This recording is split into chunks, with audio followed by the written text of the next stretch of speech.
Hey folks, it's Speedistevie video time again. This time it's a video from NASA, at the Kennedy Space Center, all about the massive VAB, the Vehicle Assembly Building. Been there and seen it all when the Space Shuttle was getting prepped over 10 years ago. The building is truly awesome. You know, I feel like I'm afraid I'm gonna fall down or something. It is simply just enormous.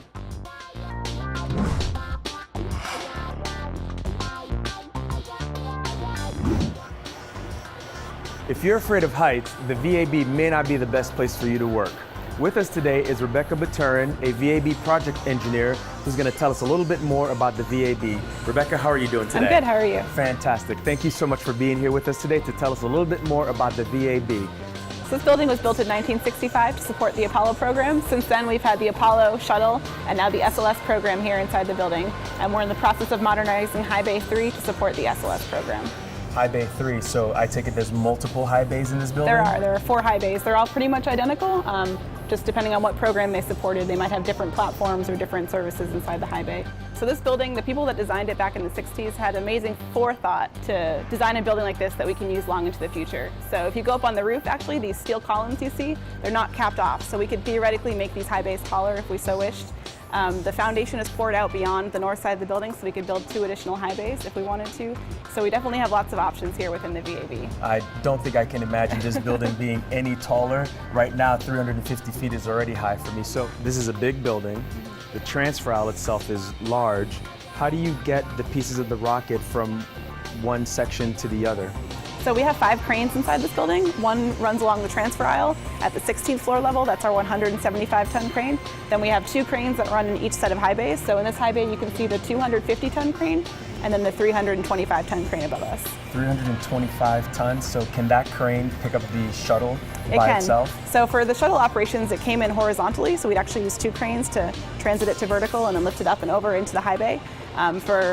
I believe for the SLS operations, it will just be a single crane here. And then so the crane operator has to look straight down when they're operating this crane? So you can see in the corner there's a little operator's cab, and that's where he or she would sit, and they would be operating the crane from up there. I don't think that's a job that I would want. Wow, that is really high. Yeah, you can't be faint of heart for that job. Yeah.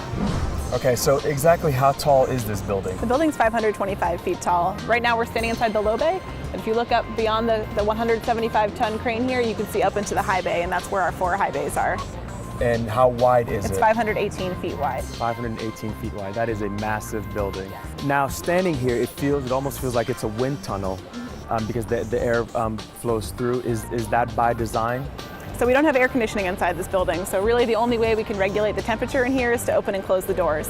So in the high bays, you'll see we have those large doors that roll up, taking about 45 minutes to fully open, and we will open those in certain configurations to allow like a chimney effect to keep the high bays cool. Why does it take 45 minutes to open up those doors? Because they're so massive. So each section can be controlled individually, so you can raise or lower all the door or each individual section one at a time. So relatively speaking, how big is that flag on the building? It's about 209 feet tall by 110 feet wide. And the stars? The stars are 6 feet across and 9 feet wide. And right now we're standing on a mock-up of what pieces of the flag look like. So if you look down, you can see the size of the stars and the size of the stripes, and you could probably drive a truck through the size of the stripes that are on the side of the building. Wow. And from down here, it doesn't look like it's that large. It certainly does not look like it. Well, Rebecca, thank you so much for being out here with us and telling us a little bit more about the VAB. We definitely appreciate all the great work that you and your team are doing. Once again, I'm Yves Lamoth, checking in at Kennedy Space Center, our multi-user spaceport. That's it for another Speedistevie video. Subscribe now.